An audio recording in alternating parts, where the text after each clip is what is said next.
근데 그리스도인의 재정 원칙에서 이제 제 7장 빚을 해결하라에서 두 번째 파트로 이렇게 나누었습니다. 신용카드 빚이라고 나와 있는데 신용카드 자체가 빚이란 거죠. 그러니까 신용카드를 쓰는 것 자체가 잘못된 것은 아니지만 그것은 기본적으로 빚을 진다는 거죠. 그래서 그러니까 이제 우리가 충분히 갚을 수 있고 상환할 수 있는, 그것도 내가 처음에 계획한 대로 상환할 수 있는 범위 내에서 쓴다면 잘못된 건 아니지만 신용카드로 돌려막기를 하듯이 그냥 24개월, 36개월 그렇게 이제 물론 우리도 할부를 하기도 하지만 상환할 수 없을 정도로 쓴다면 그것은 잘못된 것이다. 그렇게 저자는 말하고 있습니다. 그래서 지금 여기 보시면 지갑 안에 있는 현금과 다름없이 사용해야 한다라고 말하고 있어요. 즉 이 얘기는 내가 충분히 한도 내에서 갚을 수 있는 범위 내에서 신용카드를 써야 한다는 거죠. 그 카드를 보면 두 개가 있습니다. 그 영어로 하면 데비트 카드가 있고 그 다음에 크레딧 카드가 있습니다. 데비트 카드를 보통 한국에서는 체크 카드라 부르고 그 다음에 크레딧 카드를 신용카드라 부르죠. 그러니까 저자의 입장에서는 신용카드가 아니라 체크카드를 쓰는 것이 합당하다라고 그렇게 말합니다. 물론 이제 신용카드도 써야겠지만 상환 능력과 계획이 반드시 있어야 될 것입니다. 지금 여기 보면 닫힌 원의 예산이 깨어진다면 신용카드가 때문에 그 카드를 잘라버리는 것이 합리적이라 그렇게 말하고 있습니다. 그 다음 페이지 보시면 선한 사람은 유산을 남긴다. 후대에게 뭘 남겨줄 것인가. 그 밑에 보시면 이제 보통 우리가 이제 결혼하면 집을 사죠. 근데 이제 집을 살 때 보통 미국 시스템은 집을 산 다음에 한 20년, 30년 은행에다가 이자를 내요. 근데 그걸 다 합치면 원금의 몇 배거든요. 차라리 그냥 부모가 자녀에게 집을 장만해주고 매달 내야 될 은행 이제 그 상환금을 부모에게 내는 거죠. 부모가 그것을 모아두었다가 나중에 손자 손녀가 시집가고 장가갈 때 그와 같이 그 돈을 쓴다면 부가 잘 이렇게 그 믿음의 그 가정 가운데 이제 유산으로 남겨지지 않겠느냐, 그런 예를 들고 있어요. 제 얘기가 지금 언뜻 이해가 되지 않는다면 이 부분을 잘 읽어보시면 됩니다. 그러니까 이자를 내다 보면 많은 금액이 다 옆으로 새는데 그걸 방지하기 위하여 이 할아버지 할머니 세대가 자기 자녀 세대한테 그렇게 집을 이렇게 미리 사주고 받은 돈을 다시 모아서 손자 손녀가 이제 결혼할 때 이제 집을 장만해 준다면 그 돈이 이제 은행으로 흘러가는 것이 아니라 이자 돈들이 계속 쌓이지 않겠냐, 뭐 그 얘기입니다. 예, 이제 그런 얘기를 쭉 하고 있고요. 그 다음에 관계적 청지기직이라고 그렇게 지금 얘기하는데 그 빚이 많이 생기면 사람과 이제 그런 관계가 이제 틀어지게 됩니다. 그래서 관계적 청지기질이라는 게 뭐냐? 아까 봤듯이 이제 할아버지와 근데 그 자녀와 손자 손녀까지 그렇게 되어진 것인데 유산을 상속받고 그 상속받은 것을 잘 유지하고 늘리고 다음 세대에게 전달되는 것이 필요하다는 거예요. 이게 바로 관계적 청지기직. 빌려주는 자와 그 받는 자가 은행과 일반 사람이라면 돈과 관련되어 있죠, 그죠? 관계가 틀어지게끔 되어 있습니다. 갑과 을의 관계죠. 그것이 아니라 부모 세대가 돈을 모아서 자녀에게 주는데 그냥 주는 것이 아니라 정당한 가치를 지불하면서 그걸 모은다면 그것이 그 가문의 지속적인 재산 증식이 될 것이다. 뭐 그런 얘기를 하고 있어요. 밑에 보시면 이제 이 책을 쓴 사람은 아니군요. 조지 길더가 말하기를 미국 사회에서는 궁핍과 일시적 부요가 같은 단어라는 거예요. 지금은 잘 먹고 잘 마시고 잘 입고 있지만 나중에 궁핍해지지 않겠냐, 30년 뒤에. 그것은 같은 말이라는 거죠. 그러니까 우리가 저축하지 않고 또한 빚을 내고 무리하게 투자를 그렇게 하다 보면 그와 같은 만머니즘 때문에 내가 물려받은 부모에게 받은 것을 탕진해 버린다는 거예요. 그 다음 페이지 보시면 네, 이렇게 나와 있습니다. 남편은 가족을 부양하고 빚을 갚기 위해 뭐 세 군데나 뛰어다니라 정신없고, 아내는 그것을 잘 이제 버티면서 뭐 이렇게 뭐 열심히 사는 거죠. 근데 그런 삶 가운데 부부 사이가 틀어질 수밖에 없다는 것입니다. 그러니까 아마 자녀들이 아마 그럴 거예요. 엄마 아빠는 열심히 살았는데 왜 하나님은 복을 주시지 않는가라고 했을 때, 지혜 없이 인생을 계획하고 돈을 굴렸을 때 믿음만 가지고 있으면 그것이 다 해결되는가? 좀 그런 부분의 지혜가 부족했다는 것인데, 그렇게 이제 자녀에게 자칫 이제 이 재정 문제가 불신앙으로 전수될 수 있습니다. 이건 저자가 얘기하지 않는 건데, 가령 뭐 좀 뜬금없는 얘기지만 제 아는 목사님의 그 시골에서 교회를 지으려고 하는데, 그 교회 건축을 반대하는 동네 이장이 있어요. 동네 이장이 반대하면 진짜 건축하기가 좀 어렵거든요. 근데 동네 이장은 어릴 때 부모님이 장로님이었는데, 돈만 생기면 교회에다가 다 기부하는 것이 또 그 맛있는 것만 들어오면 그 목사님한테 갖다 드리는 것이 그분의 아버지의 그런 이제 신앙생활이었습니다. 나쁘진 않겠죠. 근데 문제는 뭡니까?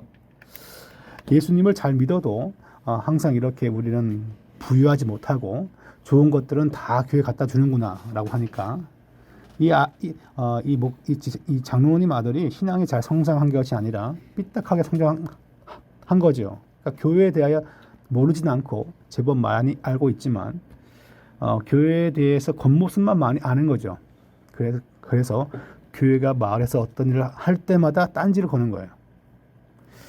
이제 그런 것들은 어떻게 보면 재정을 우리가 집행할 때 지혜롭게 써야 되는데, 가진 재산이라든가 그것은 자녀와 자녀에게 증식하여 우리가 전수해 줄 그와 같은 사명이 있다. 그러니까 이 책에서는 그걸 얘기하고 있습니다. 그냥 내 마음대로 살고 내 마음대로 만모니즘에 이끌려가지고 어디다 투자하다가 다 꼬라먹는다면 신앙의 전수도 상당히 좀 힘들어지게끔 되어 있습니다. 그러니까 이 재정적인 상태와 신앙의 전수가 항상 관련되어 있다라고 말한다면 어폐가 있겠지만 어느 정도 관련은 다 지어지게끔 되어 있어요. 그런 부분들을 우리가 재정에 대해서 고민하면서 항상 조심하고 성경적으로 써야 되지 않나 싶은 것을 이 강의를 보면서 생각해 보았습니다. 그 다음 페이지 보시면 이렇게 나와 있습니다. 페이지 넘어가기 싫어하나 봅니다. 하나님의 때와 공급을 기다리는 것보다 자신의 욕망을 즉각적으로 만족시키기 위해 빚을 사용하는 본을 보이는 것이다. 그러니까 우리가 그 카드 같은 걸로 돌려 맞기도 하고, 또 무리한 대출을 또 껴서 사업을 벌리기도 하고, 또한 아는 지인과 공동 투자 방식으로 오피스를 오픈한 다음에 사업을 하시는 분들도 있어요. 근데 엄밀히 말하면 개인의 욕망입니다. 왜냐하면 개인의 욕망인 경우가 적지 않아 많습니다. 그러면서 이제 우리는 하나님께서 돌보아 주기를 그냥 막연히 원하는 거죠. 이 마지막 문장 보면 자녀들은 부모로부터 그런 삶의 방식을 배우고 나이가 들었을 때에도 그 길을 떠나지 않는 것이다. 그러니까 이제 자녀 역시 그냥 그 신앙은 조금 남아 있겠지만, 그냥 자녀 역시 그냥 자기 마음대로 돈을 쓰고 행동하면서 닫힌 원의 원리를 따르지 않고, 닫힌 원의 원리란 걸 공부는 했지만 그냥 더 얻고 싶은 것으로 삶을 살아가면서 부모를 답습하는 거죠. 즉 경제 생활에서도 답습한다는 것입니다. 지금 그 밑에 보시면 빚을 지는 것은 무조건 죄는 아니다. 다만 지혜롭지 못하다. 근데 또 어떤 부분은 저자가 죄라고도 얘기해요. 자, 빚에게 문을 열어줄 때 그는 영적인 영역에서 사탄의 활동에도 문을 열어줄 가능성이 있다는 것을 깨달아야 한다. 이게 상당히 이게 위험한 것이죠. 아무리 부부가 잘 행복해도 빚에 쪼들리게 되면 서로 이제 틈을 보이게끔 되어 있습니다. 누구한테? 사탄한테요. 그래서 더 많이 싸우고 상대방을 이렇게 또 이렇게 폄하하면서 분쟁하게 되는데 이게 사탄한테 이제 그와 같은 틈을 보여줄 이제 그런 기회가 되기도 합니다. 그다음 보시면 자신의 불의를 해결하라라고 나와 있어요. 이 불의가 뭐냐는 거야. 불의의 정의가 바로 갚을 수 없는데 빚을 끌어다 쓰는 것입니다. 그게 바로 불의한 거죠. 그것을 해결해야 한다라고 저자는 얘기합니다. 예, 제가 여기 보시면 이렇게 썼어요. 근데 택배가 오늘 하나 온다네요. 자, 저 아는 친척이 처음에 거의 한 20년 전이었습니다. 신용카드를 많이 쓰라고 그때 아마 김영삼 정권 때인가 많이 이렇게 광고를 많이 했고 신용카드를 쓰면 뭐 세금 혜택이 있다라고 그렇게 많이 광고를 해가지고 전국적으로 신용카드를 많이 썼습니다. 그러니까 IMF의 원인은 전 뭐냐라고 했을 때 서민들이 했던 그러한 그 악습이 뭐냐? 신용카드 돌려막기였어요. 그러니까 막 쓴다는 거죠. 그러니까 이쪽에서 200이 모자라면 300 카드 긁고 또 저쪽에 400 긁고. 그런데 그 친척이 하는 말이 그냥 쉽게 만들어 그냥 준다는 거예요. 그러니까 아이한테 불량식품을 판 사람이 문제일까요? 불량식품을 먹은 아이가 문제일까요? 자, 여하간에 그와 같이 갚을 수도 없으면서 돈을 많이 이렇게 빚을 진다면 그것은 바로 악한 것이다라고 얘기합니다. 사람들은 이렇게 말합니다. 갚을 수 있을 때 갚아. 근데 갚을 수 있을 때가 결코 오지는 않습니다. 항상 넉넉하지 않거든요. 그랬을 때 지금 이 저자의 말은 자녀에게 돈을 빌려줄 때 그것은 마치 자녀의 목에 빚이라는 연자 맷돌을 매달아 버리는 것이다. 그냥 자녀에게 줘 버리든가 그런 마음이 편할 텐데 주는 것이 아니라 빌려줄 때가 있죠. 자, 그다음 맨 밑에 보시면 돈을 빌려준 사람과 빌린 사람 사이에 관계의 영향을 주기 시작한다. 그거죠. 돈을 빌려줬는데 빌려준 사람은 성실히 살고 돈 빌린 사람은 그 돈을 빌리자마자 마음이 즐거워가지고 휴가를 떠나고 밥을 사 먹고 아마 그럴 겁니다. 그것이 바로 이제 돈에 대하여 운용 능력이 떨어진 한 사람의 모습을 보여줄 수가 있죠. 그러니까 빚을 내서 빚잔치 하는 것은 성경적이지 않다. 더 나아가서 관계도 틀어지게 만든다는 것을 얘기합니다. 자, 밑에 보시면 이렇게 나와 있습니다. 하나님의 지혜 가운데 만약 내 자녀가 나한테 돈을 달라면 어떻게 할 것인가? 첫째, 하나님께서 원하시는 것인지 하나님께 기도해 봐야 한다는 거죠. 사업하게 돈 좀 주세요. 이번에 차 바꾸게 돈 좀 주세요. 뭐 맡겨놨나? 내가 은행이가 그러면 되는데 그러지 못하죠. 자꾸만 달라고 하면 그럴 경우에 기도를 해야 돼. 기도를.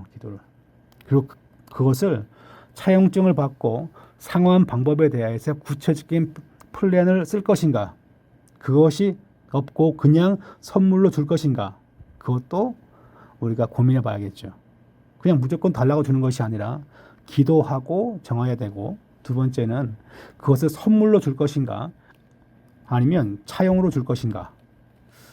네, 그 다음 페이지 보시면 상환 조건을 명시하는 것이 중요하다라고 나와 있어요. 하나님이 나한테 그래 너 그 자식한테 그냥 줘버려 라고 말씀할 때가 있지만 그렇지 않고 자식을 위해서 그에게 빌려주라고. 그럴 땐 상환 조건을 명시해야겠죠. 몇 개월에 얼마씩 갚는다 라고 나와 있고 그와 같은 상환 조건이 아무리 봐도 할 수 없는 형편이라면 우리의 자식에게조차 빌려주지 않는 것이 자식의 사업이나 그걸 지지하지 않는 것이 가장 지혜롭고 성경적인 거죠. 자, 근데 만약에 빌린 사람이 해야 할 건 뭐냐라고 한다면 이 저자는 말하기를 자신이 하나님 앞에서 행했던 악한 일에 대해서 회개한다라고 나와 있어요. 그러니까 상환 능력이 없는데 만모니즘에 이끌려서 돈을 빌린 거잖아요. 근데 저자는 이와 같은 재정 행위에 대해서도 다른 범죄와 마찬가지로 회개해야 한다는 거죠. 만모리즘에 이끌렸기 때문에.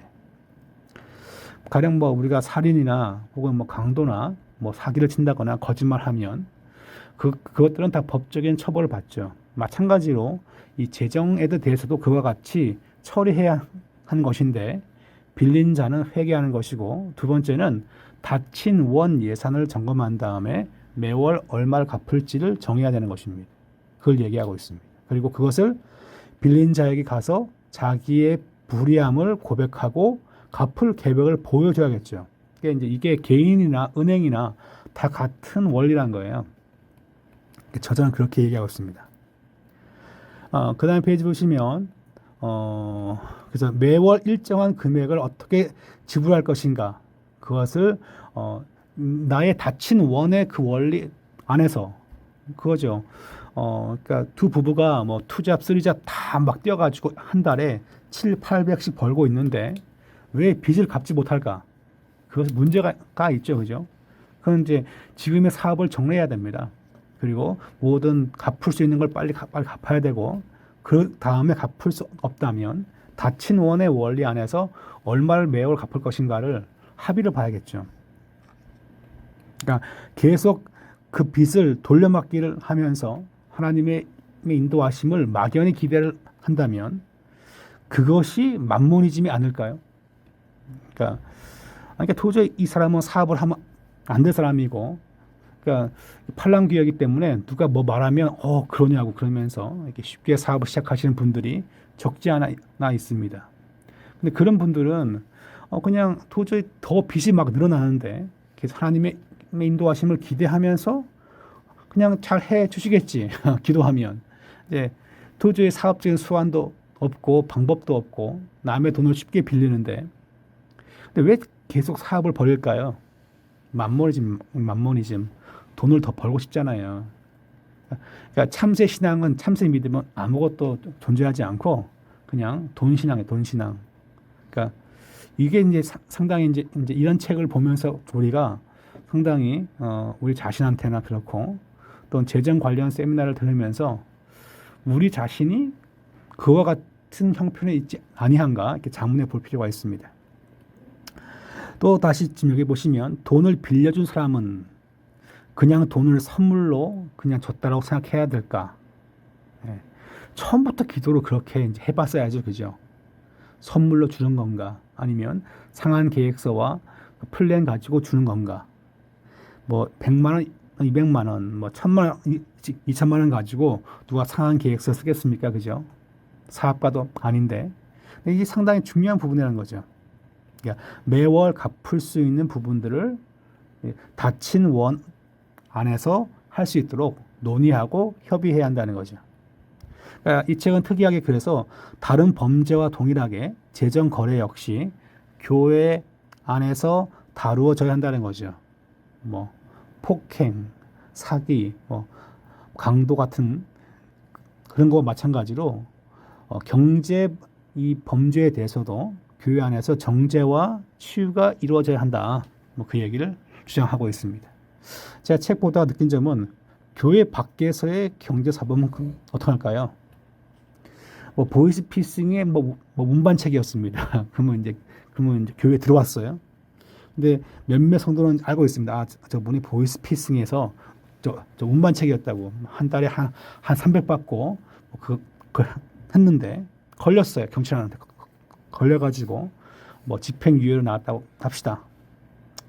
예, 그런 경우도 있어요. 교회마다. 그러니까 모두가 다 보이스피싱 피해자가 아니라 보이스피싱 운반책도 교회에 존재할 수 있죠. 이런 부분을 얼마까지 드러내야 될까? 상당히 이게 좀 난감한 주제이기도 합니다. 그다음 페이지 보시면 이렇게 사람 만나가지고 자기의 닫힌 원의 원리 안에서 재정 상환에 대한 것을 대화하는 것은 가족만이 아니라 교회 안에서 행해야 한다는 거죠. 그러니까 지금 여기 보시면 그래서 빌려준 사람과 빌린 사람의 목회자가 그 사이에 만나야 한다. 뭐 그렇게 나와 있고 한쪽이 교회를 안 다닌다면 그쪽에서 신뢰할 만한 그리스도인이 나오면 좋겠다라고 얘기하죠. 그러니까 즉 이 얘기는 두 사람 다 영적인 성숙이 어느 정도는 전제가 되어야 되지 않을까요? 두 사람만 나 돈 안 줄래. 야 빨리 돈 내놔. 그러면 이게 해결이 안 되거든요. 그럴 경우에 존경할 만한 성도가 그들 사이에 영적 권위자로 세워져야 한다는 거죠. 그랬을 때 상환 능력과 계획에 대하여 세밀하게 대화하고 협의를 해야 한다는 것입니다. 세상 법정에 고소하는 것은 올바른 방법은 아니다는 거예요. 근데 이게 참 힘듭니다. 이래도 안 갚으니까 결국 맨 나중에 뭐 합니까? 세상 법정에 고소하게 되는데 문제는 나중에 영적인 교류를 서로 할 수가 없게끔 되겠죠. 자, 그 다음에 보시면 이제 빚을 해결하라고 나와 있어요. 사람은 빚이 생기면 공포감, 수치심, 무가치함, 무기력감을 느낍니다. 그러니까 빚을 어떻게 해결할까? 저자는 몇 가지 실제적인 얘기를 듭니다. 첫째는 진 빚에 대한 책임을 받아들이고 회개하는 것입니다. 이게 가장 처음이고, 두 번째는 패러다임의 전환인데 내가 가지고 있는 것과 할 수 있는 것을 점검하는 겁니다. 보통 빚이 있으면 나 빚이 있어, 그거 못해, 그거 할 수 없어 라고 말하는데 내가 가지고 있는 게 뭔지, 할 수 있는 게 뭔지 초점 맞추어서 생각하는 거죠. 그러니까 이게 뭐냐면 닫힌 원의 그 재정의 그 예산 안에서 무엇을 우리가 할 수 있을까, 매달 얼마씩 상환할 수 있을까, 그 얘기를 한다는 거죠. 지금 그 얘기를 지금 하고 있고요. 그러니까 베드로가 이제 그 기적을 체험할 때 그가 갖고 있는 게 뭐냐, 물고기 2마리와 뭐 보리떡 5개냐, 그런 것을 얘기하는 것입니다.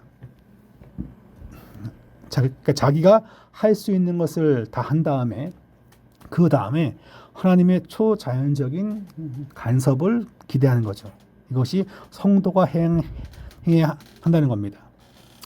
밑에 보시면 재미난 이제 이게 약간 물리학인데 고압선 옆에다가 평행으로 전선을 놓으면 전력이 생긴다는 말이 있어요. 이건 제가 전문가한테 한번 물어봐야겠는데, 같은 원리로 하나님의 원리, 하나님의 법칙을 따라서 우리가 행동하면 뭡니까?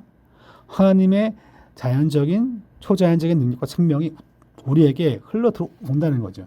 그러니까 성경이 원하고 가르치는 것을 우리가 순종해야 한다. 그랬을 때 재정과 관련되어서 채권자와 화목해야 되고 채권자와 협의하여서 갚을 금액을 정하면서 행해야 한다는 것을 말하고 있습니다. 그러니까 지금 여기 보시면 뭐 돈 갚아야 되는데 갚을 사람을 만나지 않고 피하는 사람도 있다는 거예요. 그건 잘못되었다는 걸 얘기하고 있고요. 전 이걸 보면서 이제 몇 가지 질문을 생각해 봤습니다. 혹시 이것이 정말 알지도 못하면서 우리가 성도 사이에 어떤 주식을 권했거나 부동산이나 코인을 구매하라고 했던 성도가 있다면 내가 거기에 대해서 이렇게 그 아이디어를 받은 다음에 내가 이것을 구매했다면 이건 어떨까요?